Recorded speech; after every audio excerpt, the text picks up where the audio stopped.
Pathianin na sualna pola ching non lo timi thutak na thai fiang tika ama na thai ding alam jin le na shangi alau du sakmi pol nel zat le thuk zat in na thai ding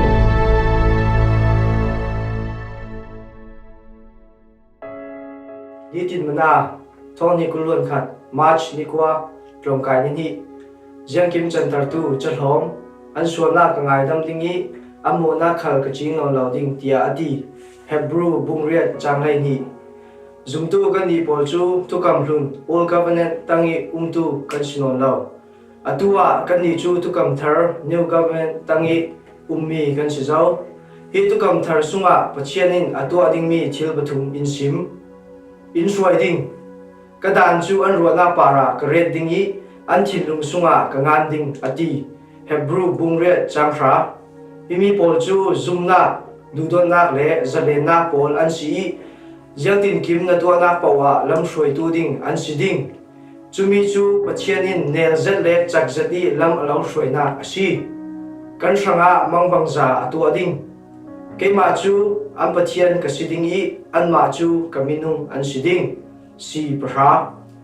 an pathian ka si ding timi in kan dam lo le kan har sa chana mangbangza bom tu ding asina alakter ama thai ding in zuam re raw atul lo ding boipa thayu antio atul lo ding jianga tile upabik in nauta bik tiang anza te in thai the ding si hlai khat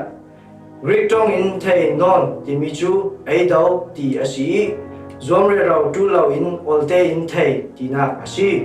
himi in pachian olte in na thai ding mi asimdu tunia hi kaswa pathum bol hi tonte na ngai na du mo pachiani lam shroina bangbangza muton nak le nerzadi ama thaichu kadu asi an suana ka ngai dam dingi amona khal ka ching no loading timi hi fiang zati na thai thiam atul pachianin an suana ka ching no loading ati dudomi roltha hi thutakhi na thinlung tak in na zuma si le chui khaswa po chu na nun na ka famkim de deu in na muding pachianin zian trup in na suana alau ngai dam I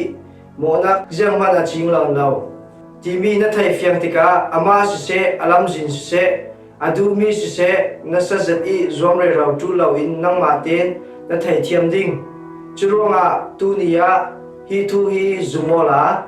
na nun na ka mangbangza thleng ding mi ruwa sanin tim to o pachianin na suana pola ching non lo timi thutak na thai fiang tika ama na thai ding alam jin le na shangi alau du sakmi pol nel zat le thuk zat in na thai ding amen.